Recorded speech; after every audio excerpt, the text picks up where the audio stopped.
Baik, Assalamualaikum, salam sejahtera, salam GBN, salam Malaysia dan salam kuasa ketiga. Jadi live pagi ini ringkas ya, untuk mengulas kenyataan terkini Perdana Menteri kita, tak lain tak bukan Datuk Seri Anwar Ibrahim, yang lebih popularnya dikenali sebagai PMX. Okey. Jadi saya pun dah beritahulah, dan kita pun dah sedia maklum, dia ni terlalu banyak contoh cakap, habis tu cakap lagi ya, sampai berbuih-buih mulut, tapi cakap tak serupa bikin, janji semua dicapati. Okey, kita dah tahu benda tu. So baru ni actually semalam saya terbaca laporan media di mana PMX ni dia beritahu bahawa dia tak akan ambil gaji, atau dia akan ambil gaji balik ya. Ini laporan media ni. Dia akan ambil gaji balik ya, selepas ekonomi dah pulih. Maknanya dia tidak akan ambil gaji selagi ekonomi tak pulih. Lepas ekonomi pulih, dia akan ambil gaji balik. So ini masalah pertama PMX. Jika laporan media salah, PMX kena betulkan. Tetapi masalah pertama yang saya maksudkan ialah bila buat kenyataan, selalunya kenyataan itu seolah-olah tergantung ya, boleh membawa banyak makna. Jadi apakah maksud mengambil gaji balik? Adakah PMX bermaksudkan jika ekonomi pulih, maka dia akan ambil gaji, bukan hanya gaji dia sebagai PM, tetapi juga gaji selama 5-6 bulan ni yang dia belum ambil. Maknanya dia akan ambil gaji kumulatif. Atau dia maksudkan dia hanya akan mula ambil gaji PM ya, tanpa ambil yang sebelum-sebelum ni jika ekonomi pulih. So itu pertama sekali dia kena jelaskan. Kedua, sebelum PRU 15, satu janji yang dia berikan kepada rakyat, yang saya jelas ya, masih saya ingat dengan jelas, dan anda bolehlah rujuk Google kenyataan-kenyataan media terdahulu Anwar. Satu perkara yang dia janjikan ialah sebagai Perdana Menteri, jika dia menjadi Perdana Menteri, dia tidak akan ambil gaji langsung. Dan sebab dia berikan adalah kerana kerajaan terdahulu ya, gagal menangani harga barangan yang melonjak ya. Jadi dia ingin kembalikan keyakinan rakyat terhadap institusi Perdana Menteri, terhadap kerajaan, dengan tidak mengambil gaji dan melakukan kerja.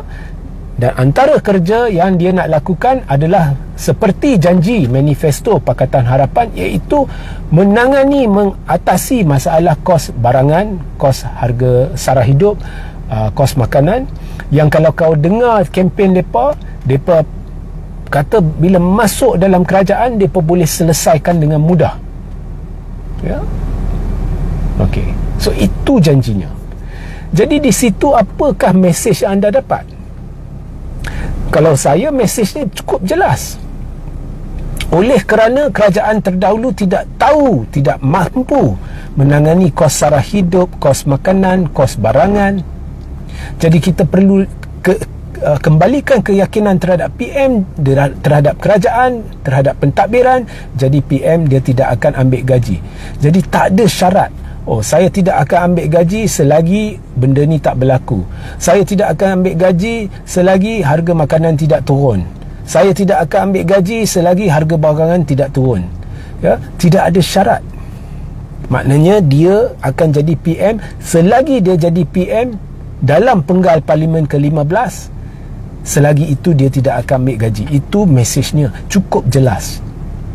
Tetapi sekarang cerita dia dah ubah. Cerita dia sekarang, saya akan ambil gaji balik bila ekonomi pulih. Maknanya, kalau betul itu laporan media, itu yang dikatakan oleh PMX, malam media memetik dia bercakap, maknanya dah kena kencing lah. Kau dengan aku dah kena kencing. Ya. Dan itu pun kenyataan dia sama-sama. Ambil gaji balik maksudnya, adakah anda hanya akan ambil gaji bermula apabila ekonomi pulih tanpa menuntut kembali ya bulan-bulan terdahulu, atau adakah anda akan menuntut bulan-bulan terdahulu bermula tarikh anda menjadi Perdana Menteri? Dan seperkara lagi lah, bagaimana ekonomi nak pulih? Okey, pertamanya, kalau ikut janji manifesto, mereka yang dulu-dulu semua gagal, tak tahu nak tangani ekonomi, tak tahu nak kawal harga ringgit, mereka ni tak boleh diharapkan. Mereka ni gagal. Kami masuk, kami boleh selesaikan dengan mudah. Kami masuk, kami tahu apa nak buat. Kami masuk, kami ada formula nak selesaikan semuanya. Harga barangan, harga makanan, bekalan ayam, bekalan telur, dengan mudah. Tapi anda lihat, adakah mereka lakukan atau mampu lakukan? Tidak. Adakah mereka tahu memberi penjelasan kepada rakyat kenapa ekonomi kita teruk? Tidak. Adakah kos barangan menurun, harga makanan menurun, kos sara hidup menurun? Tidak. Malah makin menggila. Tapi bila dengar menteri cakap, dia cakap apa? Harga makanan menurun. Tak tahulah dia beli makanan dari mana, atau dia pergi pasar raya mana, ya, atau dia duduk bawah kepompong mana, dalam gua mana, dalam lubang mana, kita tak tahu. Ya.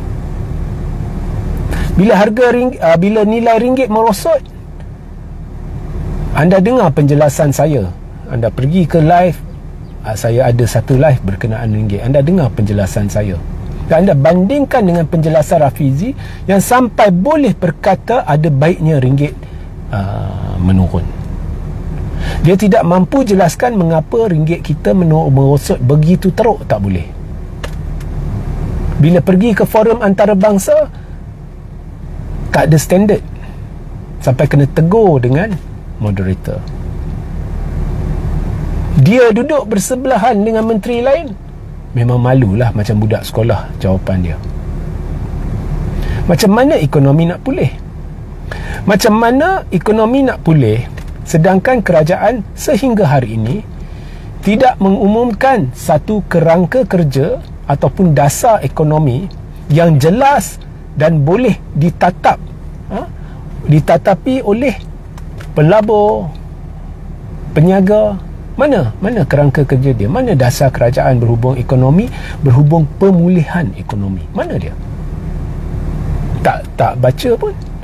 Kalau kita lihat bajet, saya tak nampak pun kerangka kerja pemulihan ekonomi, dasar pemulihan ekonomi, tak nampak pun.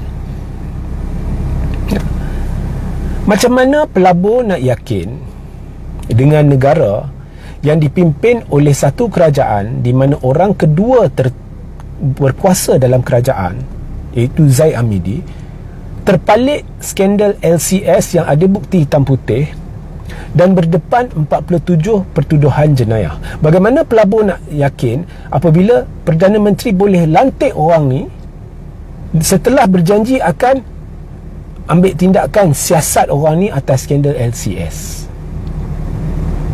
Bagaimana pelabur nak yakin dengan sebuah kerajaan di mana Perdana Menteri dia bagi lampu hijau kepada semua menteri untuk libatkan ahli keluarga masing-masing? Itu nepotisme pada tahap yang tidak pernah terjadi dalam negara ni.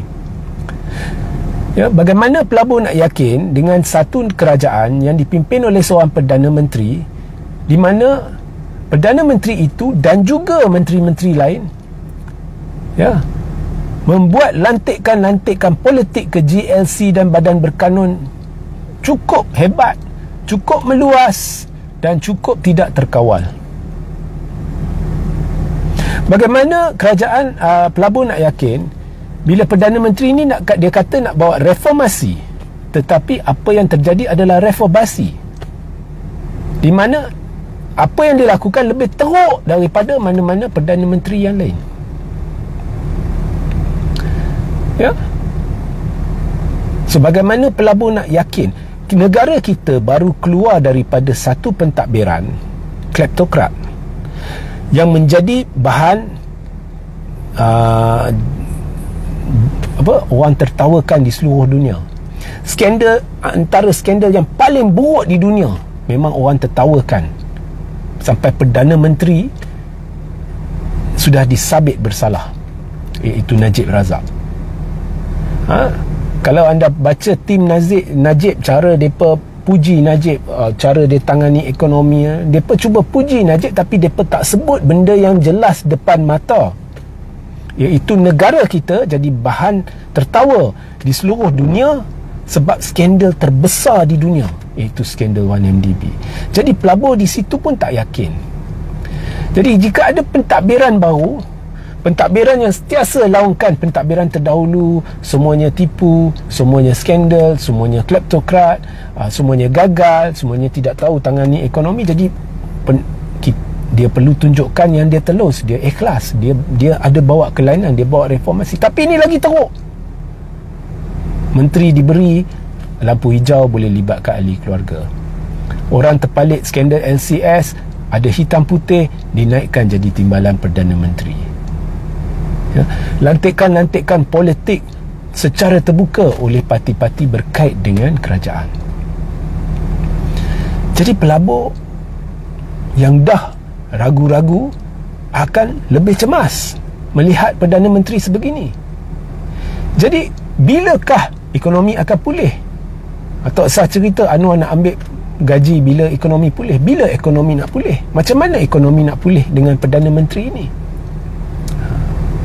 So ini kena tanya Anwar lah.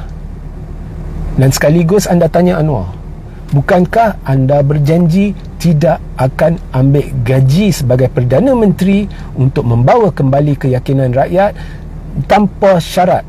Lah ni anda letak syarat. Sudah ada syarat. Syarat ini tidak ada dulu. Ya. Ekonomi pulih ke tak pulih ke, anda tidak boleh ambil gaji. Ya. Tanya Perdana Menteri, adakah anda benar-benar akan ambil gaji jika ekonomi pulih?